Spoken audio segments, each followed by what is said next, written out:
वाली है वो जात, हर तरह की पाकीज़गी के लायक है वो जात, जो रातों रात के एक हिस्से में अपने बंदे मोहम्मदुर रसूलुल्लाह को मक्का से, काबा से, सऊदी अरब से दूसरे मुल्क में ले गया, फलस्तीन ले गया, जहां आज इसराइल और फलस्तीन की बड़ी घमासान जंग हो रही है, जहां 50,000 आदमी मार दिए गए, लाखों आदमी घायल अस्पतालों में भर्ती हैं। वही मस्जिद है जिसके लिए यहूदी झगड़ा कर रहे हैं कि हम लेंगे, मुसलमानों को नहीं देंगे। वही मस्जिद है, उसे मस्जिद अक्सा भी कहते हैं। कुरान ने उसे मस्जिद अक्सा कहा है और बैतुल मक़दिस भी उसे कहा जाता है। मुसलमान कहते हैं ये हमारी मस्जिद है, यहूदी कहते हैं हमारी है। ये इसी की ये जंग चल रही है अब, और देखो कब तक चलेगी, अब कब क्या होगा ये अल्लाह के। तो अल्लाह ताला ने इस वाकया को तफसील से बयान किया। असरा बिअब्दिही लैलन मिनल मस्जिदिल हराम इलल मस्जिदिल अक़सा अल्लज़ी बारकना हौलहू। हमने अपने बंदे मोहम्मदुर रसूलुल्लाह को रातों रात सफर कराया, जबकि दुनिया सो रही थी, रात अंधेरी थी। उस अंधेरी रात में हम ले गए, सऊदी से फलस्तीन ले गए, काबा से बैतुल मुक़द्दस ले गए, बैतुल मक़दिस मस्जिद अक़सा में ले गए। अल्लज़ी बारकना हौलहू, हम मस्जिद अक़सा के इर्द गिर्द, मस्जिद अक़सा के दाएं बाएं, मस्जिद अक़सा के अतराफ़ो अकनाफ में, उसके कुर्बो जवार में अल्लाह कहता हमने बरकतें दे रखी हैं बहुत ज्यादा। लिनुरियहू मिन आयातिना, ताकि हम अपने बंदे को वो अपनी बरकतों के बाज़ नमूने दिखा दे और वो मस्जिद दिखा दे, मस्जिद अक़सा दिखा दे। इन्नहु हुवस समीउल बसीर। अल्लाह ताला बहुत बड़ा सुनने वाला है, बहुत बड़ा देखने वाला है। उससे बड़ा कोई सुनने और देखने वाला दुनिया में न हुआ, न है, न होगा। वो अल्लाह बयान करता है। वहाँ के फल फ्रूट, वहाँ की पैदावार, वहाँ के मेवे जात, वहाँ के पंख पखेरू, वहाँ के चरिंदो परिंद किस हाल में हैं, ये तो किताबों में लिखा है, दुनिया ने पढ़ा है। लेकिन आज की बरकत मैं आपको बताना चाहता हूँ। आज ये अमेरिका और बरतानिया और फ्रांस, ये तीनों मिल करके जो अपनी असलहों के जरिया उनकी मदद कर रहे हैं, उनका मकसद ये है कि उस अर्ज़े फलस्तीन में पेट्रोलियम के बहुत ज्यादा ज़खायर मिले हैं जमीन में, और ये खाना बनाने वाली जो गैस है जो बाटलों में हमारे घरों में आती है, इस गैस का बहुत बड़ा खजाना फलस्तीन में मिला है। ये आज इस जमाने की बरकत बता रहा हूँ। अब अमेरिका चाहता है, बरतानिया, फ्रांस चाहते हैं कि उस दौलत पर कब्जा कर लो, यहाँ के फलस्तीनी मुसलमानों को मार करके इनको यहाँ से भगा दो, इन्हें कत्ल कर दो, इनकी नस्ल कुशी कर दो, ये रह ना जाए, ताकि वो दौलत हमारे हाथ आ जाए। मेन मकसद यही है कि तेल के ज़खायर हमारे पास आ जाए और गैस के ज़खायर हमारे पास आ जाए, ताकि दुनिया में हम सबसे ज्यादा दौलतमंद हो जाए। यही तेल, पेट्रोल, गैस की बरकत इस सदी में अल्लाह ने जाहिर की है। और फल फ्रूट और पैदावार की बात तो तफसीर की किताबों में लिखा है कि वहाँ का एक मुसलमान अपने सर पे एक टोकरा, एक छुआ लेकर के अपने बाग में जाता था, तो तोड़ तोड़ करके नहीं भरता था, अपने बाग से शुरू करता हुआ पेड़ के नीचे से चला जाता था और वापस जब आता था तो सारे मेवे टपक टपक करके चू करके उसके टोकरे में भर जाते थे और भरने के बाद जब गिरने लगते थे तो वो जानता था कि टोकरा भर गया। ये बरकत अल्लाह ने सिर्फ फलस्तीन वालों को दिया था, मस्जिद अक्सा के इर्द गिर्द बसने वाले लोगों को दिया था और इसी का तज़किरा अल्लाह ने कुरान में किया। ये वो मुक़द्दस सरज़मीन है, ये तो कुरान ने कहा। असरा बिअब्दिही लैलन मिनल मस्जिदिल हराम इलल मस्जिदिल अक़सल लज़ी बारकना हौलहु लिनुरियहु मिन आयातिना। रातों रात हमने अपने बंदे मोहम्मदुर रसूलुल्लाह को मस्जिद हराम से मस्जिद अक्सा की सैर कराई, एक मुल्क से दूसरे मुल्क की सैर कराई। इसलिए सैर कराया ताकि जो बरकतें हमने वहाँ दे रखी हैं हम अपने बंदे को उसकी आंख से दिखा दें ताकि उसे ऐनुल यकीन हक़्क़ुल यकीन हो जाए। ये तो अल्लाह ने कहा, लेकिन अब चलते हैं मोहम्मद रसूलुल्लाह सल्लल्लाहु अलैहि वसल्लम के पास, उनसे पूछते हैं कि आप कैसे गए थे रात में और रात में आपने कैसे देखा था। अब जो वो बता देंगे जिन्होंने अपनी आंख से देखा है तो फिर कोई भाम, कोई शक शुबहा, किसी तरह की कोई बात अल्लाह के फरमान से तो वाज़ेह ही थी, लेकिन दुनिया वालों के लिए, कमजोर ईमान वालों के लिए, नास्तिकों के लिए कम से कम ये रास्ता क्लियर हो जाएगा कि जाने वाले ने जो देखा है वो सही देखा है। अल्लाह के रसूल बयान फरमाते हैं गर्मी का जमाना था, पहले जमाने में राड पंखा, बिजली नहीं थी, हवा के सामान नहीं थे, आदमी एना बेना पंखा चला करके गर्मी दूर करता था। अल्लाह के रसूल बयान फरमाते हैं कि मैं काबा के सहन में, काबा के आंगन में, हतीम में रात में सोया हुआ था, लेटा हूं, लेकिन याद रखना कि आम उम्मतियों की नींद और नबी के नींद में फर्क होता है। आम आदमी जब सोता है तो उसका दिल दिमाग सब सो जाता है, लेकिन अंबिया जब सोते हैं, अल्लाह के नबी जब सोते हैं तो उनकी आंखें सोती हैं, उनका दिल जागता रहता है। इसीलिए नबी अगर सपना देख ले तो वो भी शक शुबह की बात नहीं होती है, इसलिए कि उनका दिल जागता रहता है। हजरत इब्राहिम को अल्लाह ने सपना ही दिखाया था और वो नींद में थे, लेकिन दिल जाग रहा था। तो अल्लाह के नबी सल्लल्लाहु अलैहि वसल्लम कहते हैं कि मैं नींद में था, सो रहा था, मेरी आंखें सो रही थी, मेरा दिल जाग रहा था। तीन आदमी आए, उन तीनों ने कहा ये कौन है? दूसरे ने कहा ये बहुत अच्छे आदमी है, इनसे बेहतरीन आदमी दुनिया में अभी तक पैदा नहीं हुआ और कयामत तक कोई पैदा भी नहीं होगा। अल्लाह अकबर। जब से दुनिया बनी है तब से कोई इनसे अच्छा पैदा नहीं हुआ और जब तक दुनिया रहेगी तब तक भी कोई पैदा नहीं होगा। ये वो आदमी सो रहा है। दूसरे ने कहा इनको उठाओ ले चलो। अल्लाह के नबी बयान फरमाते हैं कि जब कहा कि उठाओ ले चलो तो मेरी आंख खुल गई, मैं बेदार हो गया, जाग गया। मैं दाएं बाएं मुड़ करके देख रहा हूँ, थोड़ी दूर चल करके देख रहा हूँ, आंगन में टहल के देख रहा हूँ, कोई आदमी नहीं है, तीनों में एक भी नहीं बचा है।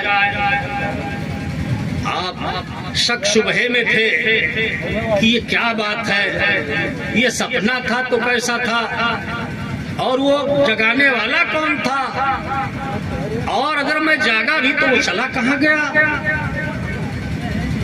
आप दिन भर उसी हाल में सोच विचार में पड़े रहे, लेकिन कोई फैसला नहीं कर पाए।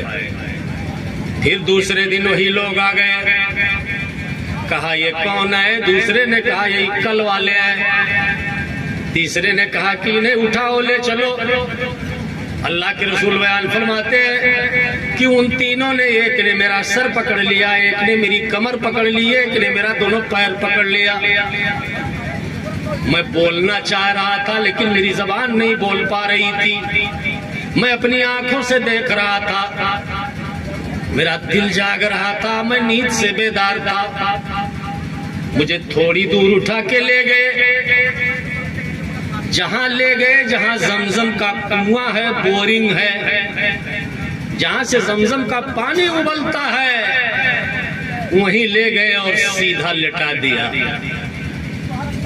लिटाने के बाद मेरे कपड़े उतार दिए।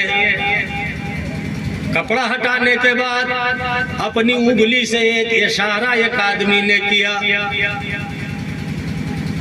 नट्टी से लेकर के नाफ तक।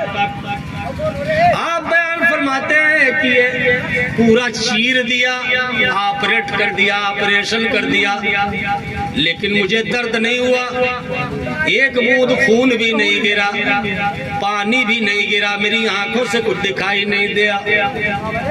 और यही नहीं बल्कि जमजम के पानी से मेरे कलेजे के अंदर का हिस्सा मल मल करके धोया और धुल करके साफ कर दिया। साफ करने के बाद एक जगह से थोड़ा सा गोश्त काट लिया, जैसे कोई गोश्त बढ़ा हो उतना ऑपरेट करके निकाल लिया काट करके, और उस कटी हुई जगह पे वो लेकर के कोई सामान आए थे जो कप की तरह से था, छोटे कटोरे की शक्ल में था, सोने के कलर का था, जिसमें ईमान और हिकमत से वो भरा हुआ था। उन लोगों ने उस कटी हुई जगह में वो प्याला रख करके, वो कटोरा रख करके जो सोने की शक्ल में था, फिर सिल दिया। और सिलने के बाद दोनों ठटली, दोनों पसली बराबर करके फिर उंगली फेर दिया। ऑपरेशन हो गया।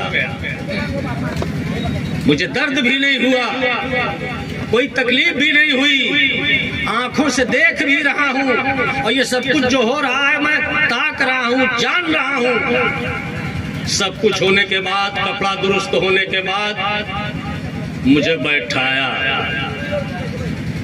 मैंने देखा कि दो वहां से गायब हो गए, एक बचा, एक आदमी बचा। तो मैं पहचान लिया कि ये कौन आदमी है। अल्लाह के नबी बयान फरमाते हैं, वो अल्लाह के फरिश्तों में सबसे बड़े फरिश्ते सैयदुल मलाइका हजरत जिब्रील अलैहिस्सलाम थे, जो आदमी के भेष और आदमी की शक्ल में आए थे और ऑपरेट करने आए थे, ऑपरेशन करने आए थे। तो जिब्रील अलैहिस्सलाम ने मुस्कुरा के हंस करके कहा, अब आप तैयार हो गए, आप एकदम फिट हो जाइए। कहा मैं फिट हूँ, बोलो। कहा आपको अल्लाह रब्बुल आलमीन ने अपने पास बुलाया है। कहा हमको? कहा हाँ। कहा कैसे आसमान पे जाऊंगा मैं? ये अंधेरी रात है, ना राह ना पैड़ा, तो मैं कैसे कहाँ जाऊंगा? जिब्रील अलैहिस्सलाम ने कहा मैं लेकर के चलूंगा आपको सिर्फ मेरे साथ चलना है। आंखें खुली तो पूछा, जिब्रील कहिए क्या है? जिब्रील बोले हजरत खालिक बुला रहा है। जिब्रील अलैहिस्सलाम ने कहा अल्लाह के रसूल, आपको खल्लाक दो आलम ने अपने पास बुलाया है। आज तक जब से दुनिया बनी है और जब तक दुनिया बाकी रहेगी, किसी जिन्नात को, किसी इंसान को, किसी फरिश्ते को अल्लाह रब्बुल आलमीन ने अपने पास नहीं बुलाया। बुलाया है तो सिर्फ आपको, आपके नबी को। अल्लाह के रसूल उठे, नालैन पाक पहना, निकले हरम से बाहर, देखा तो कुदसियों का मेला लगा हुआ है। अल्लाह के नबी सल्लल्लाहु अलैहि वसल्लम खाने काबा के सहन में जूता पहन करके अपना जब आगे निकले, दरवाजे के बाहर गए तो देखा उस रात के अंधेरे में लाखों लाख की तादाद में फरिश्तों का एक हुजूम है, जमात अंदर जमात फरिश्ते आसमान से उतर रहे हैं, जमीन से आ रहे हैं, जिधर देखो फरिश्ते ही फरिश्ते हैं और कोई चीज दिखाई नहीं दे रही।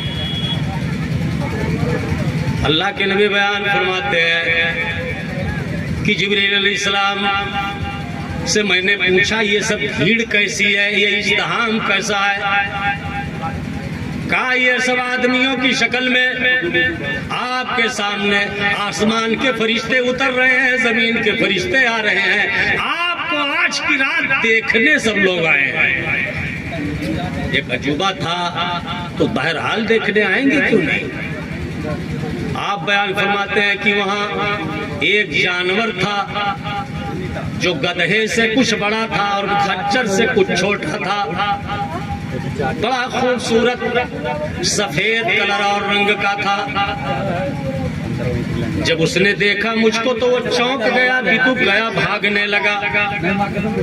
जिब्रील अलैहिस्सलाम दौड़े हुए गए, उसके कान को पकड़ा और उसके कान में कहा कि ये जानवर, ए बुराक, ऐ अल्लाह की मखलूक, तू भाग रहा है ऐसे आदमी को देख करके कि जिस आदमी से बेहतरीन इंसान पर ये सूरज आज तक तुलू नहीं हुआ है। ऐसे आदमी को देख के भाग रहा है। अल्लाह के नबी बयान फरमाते वो जानवर पसीना पसीना हो गया जिब्रील के एक लफ्ज कहने पर।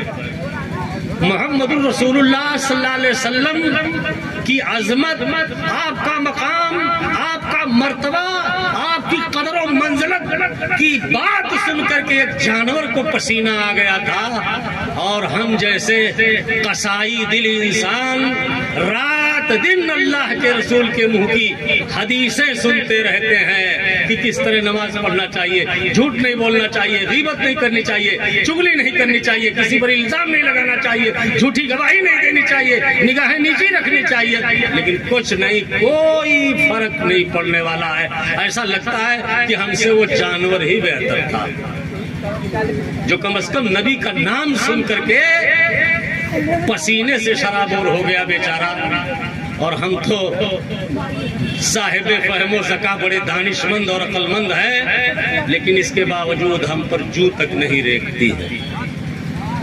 आपने बयान फरमाया कि जानवर को जिब्रील अलैहिस्सलाम मेरे करीब लाए, उसका नाम बुराक था। बुराक ये बर्क से है, इस्म है। बर्क के माने बिजली। आप बिजली का ये स्विच यहाँ दबाइए और बल्ब गोरखपुर लगा हो तो इधर दबाए उधर बल्ब जल जाएगा।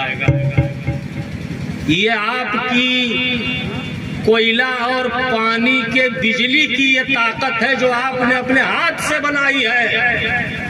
लेकिन अल्लाह ने जिसे अपने हाथ से बनाया है उसका पावर इस बिजली से, इस बर्क से, इस कहरबा से कई करोड़ लाख गुना ज्यादा है। ये हमारा ईमान और विश्वास है कि नहीं है? हमारी बनाई हुई बिजली इतनी ताकतवर है तो अल्लाह का बनाया हुआ जानवर कितना बड़ा ताकतवर होगा। अल्लाह के लिए बयान फरमाते हैं जिब्रील ने मुझसे कहा सवार हो जाइए। मैं सवार हो गया। फिर जिब्रील अलैहिस्सलाम मेरे पीछे बैठे, पीछे सवार हुए और उसका लगाम, उसकी बाग अपने हाथ से दाएं से पकड़ लिया एक तरफ। तो मैंने कहा जिब्रील आप तो ड्राइवर हो, रास्ता बताने वाले हो, दिखाने वाले हो, ले चलने वाले हो, आपको आगे रहना चाहिए। दुनिया में कोई पैसेंजर देखा है जो ड्राइवर के आगे बैठता हो। जहाज का पैसेंजर भी पीछे, ट्रेन का भी पैसेंजर पीछे, चरपहिए का पैसेंजर पीछे, मोटरसाइकिल का पैसेंजर पीछे, साइकिल का पैसेंजर पीछे। लेकिन ये कौन से पैसेंजर है? जिब्रील अलैहिस्सलाम ने कहा, या रसूल अल्लाह, आपके मुकाबले में आप जैसा मुकद्दस पैसेंजर आज तक दुनिया में आया ही नहीं है। इसलिए ये जिब्रील ड्राइवरी तो कर रहा है, लेकिन आपके आगे से नहीं, पीछे से। ये शोर था शबे मेराज आसमानों पर, उठो की जश्ने अकीदत का एहतराम करे। जमी से आज वो इंसान आने वाला है, कदम कदम पे फरिश्ते जिसे सलाम करे। आज वो मुकद्दस व मोहतरम इंसान जमीन से आसमान पे आने वाला है, जिसे मक्का के पत्थर सलाम करते हैं, जिसे मक्का के ऊंट सलाम करते हैं, जिसे मक्का की दरो दीवार सलाम करते हैं, जिसे जमीन के फरिश्ते सलाम करते हैं। आओ एहतमाम करो जश्न का और देखो मोहम्मद रसूलुल्लाह के रुख अनवर। अल्लाहुम्मा सल्ले अला मुहम्मदिन। आसमानों पे जारी है फरिश्तों में और जमीन में जारी है। नबी पाक बयान फरमाते हैं कि मैं ऊंट पे, गधे खच्चर पे सवार हुआ, बुराक पे सवार हुआ। वो इतना तेज रफ्तार था, उसकी रफ्तार ये थी कि मुंतहाए नजर पर एक कदम रखता था। आप मुंतहाए नजर का मतलब ये समझो, बरसात के जमाने में आप अपने कोठे पे चढ़ जाइए, जब बारिश रुक जाए और उत्तर की तरफ देखिए तो पहाड़ नजर आता है, गर्दो गुबार से फजा साफ रहती है, और ये आंख आसमान को भी देख रही है यहीं से, जबकि कई लाख कोस, करोड़ों कोस की दूरी पर आसमान है, लेकिन ये निगाह वहां तक देखती है। अल्लाह के नबी ने बयान फरमाया, जितना इंसान की आंख देख सकती हो उतना वो एक कदम रखता था, एक परग एक ही मरतबा उठा के रख देता था। अगर यहाँ से अमेरिका देख सकते हो तो एक कदम वो उठाया तो अमेरिका में रख दिया। अल्लाह के रसूल बयान फरमाते हैं, उस बुराक ने एक कदम उठाया और रखा। जिब्रील ने कहा, उतरिए यहाँ 2 रकात नमाज पढ़ लीजिए। कहा, इतनी देर में कहाँ आ गए? कहा, देखो। अल्लाह के रसूल बयान फरमाते हैं, जब मैं जानवर के पीठ से उतरा, मैं देख रहा हूँ एक बेआबो गया सरजमीन है, एक बच्चर देहात गांव है। मैंने कहा, ये कौन सा गांव है, कौन सी बस्ती है, कौन सा देहात है? कहा, अल्लाह के रसूल, इस गांव का नाम, इस बस्ती का नाम, इस देहात का नाम यसरिब है। ये यसरिब गांव है। यहाँ छप्पर के मकानात हैं, छोटी छोटी झुग्गियां हैं, छोटी छोटी कुटियां हैं। यहाँ ये ऊंट है, दुम्बे हैं, दुम्बियां हैं, भेड़ हैं, बकरियां हैं, किसान लोग हैं, और खजूरों के बहुत बड़े झुरमुट हैं, बहुत बड़े बड़े बागात हैं, सब खजूर है। न राह, न पैड़ा, न सड़क, न पानी। तो कहा, यहाँ आप हमसे नमाज क्यों पढ़वा रहे हैं? यहाँ क्या चीज देखने की है? कहा, पढ़ लीजिए, आप पढ़ लीजिए। यहाँ इस अंजुमन में आपको आना है बार बार। एक मर्तबा खाली मेराज में नहीं, न जाने कितनी मर्तबा यहाँ आना है। इस अंजुमन में आपको आना है बार बार। अरे दीवारों दर को गौर से पहचान लीजिए। ए मोहम्मद रसूलुल्लाह, आज ये यसरिब गांव है। आप जब यहाँ आओगे तो इस यसरिब का नाम मदीना हो जाएगा, और जब फिर आप कुछ दिन रहोगे तो ये मदीना मुनव्वरा हो जाएगा, फिर कुछ दिन रहोगे ये मदीना तैयबा हो जाएगा, और ये फिर कुछ दिन और रहोगे तो ये मदीनतुल रसूल हो जाएगा। अल्लाह यहाँ इस्लाम का मरकज कायम करेगा। यहाँ यही से इस्लाम चार दागे आलम में फैलेगा, जहाँ सूरज डूबता है और जहाँ निकलता है, हर जगह इस्लाम की रोशनी, कुरान की रोशनी, अल्लाह के दीन रहमत की रोशनी इसी यसरिब से फैलेगी, जो आज यसरिब बज्जर देहात है, कल मदीना बना। इसलिए मैंने आपको पहली मंजिल दिखा दी है कि जो आपका असली वतन यही होगा। आप गमगीन हो गए। कहा जिब्रील अमीन सिदरा नशीन, ये बताओ मैं मक्का का रईस हूँ, मैं खानदान कुरैश में हूँ जिनकी तलवारें बेड़ बहती हैं, जिनकी तलवारों का मुकाबला अरब में कोई करने वाला कबीला नहीं है। मैं खानदान बनी हाशिम का चश्मो चिराग हूँ। मुझे मेरे गांव वाले, मेरे शहर वाले सादिक कहते हैं, अमीन कहते हैं। आज तक मेरा नाम मोहम्मद है, किसी ने मोहम्मद नाम नहीं लिया है। इतना दुलार करते हैं, इतना प्यार करते हैं। मेरा चचा अबू लहब, मेरा चचा उतबा, उतैबा, शैबा, वलीद, मुगीरा, अबू जहल जिसको हम हिशाम कहा जाता था, ये सारे लोग मुझे अपने गोदों से पाले हैं और खिलाए हैं और दुलारो प्यार करते हैं। क्या उन लोगों की मौजूदगी में मुझको यहाँ आकर के रहना पड़ेगा बज्जर देहातियों में? कहा हाँ, कुदरत को ऐसे ही मंजूर है, ये राह ऐसे ही पुरखतर है, पुरखार है।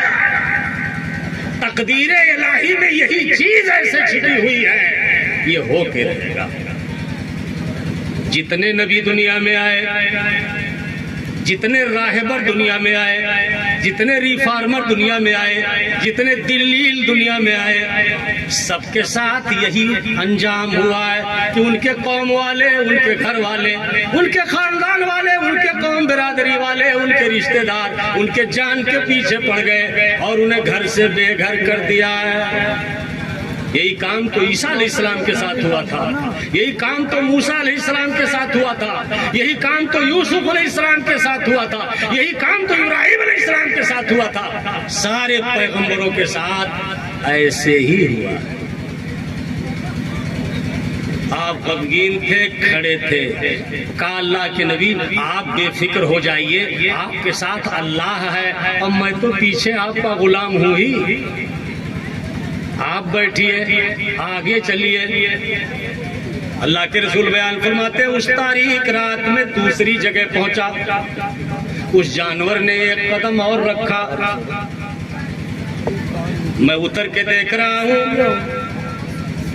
कि दाएं बाएं ऊपर नीचे सब पहाड़ ही पहाड़ है, वहां इंसानी आबादी नहीं है। जानवरों की आवाज, शेरों की दहाड़, चीतों की गरज, जंगली जानवर जहां बेखौफ घूम रहे हो।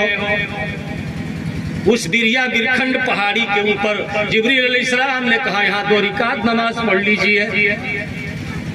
वहां भी मैंने 2 रिकात नमाज पढ़ी। मैंने कहा ये कौन सी जगह है जहां आपने नमाज पढ़वाई है? कहा अल्लाह के रसूल इस पहाड़ का नाम बैतुल लहम है। पहाड़ का नाम बैतुल लहम है।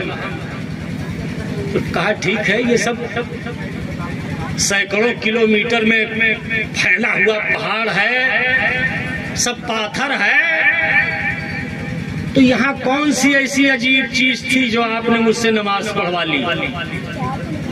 कहा यही आपके पहले जो पैगंबर आए थे दुनिया में, हजरत ईसा अलैहिस्सलाम।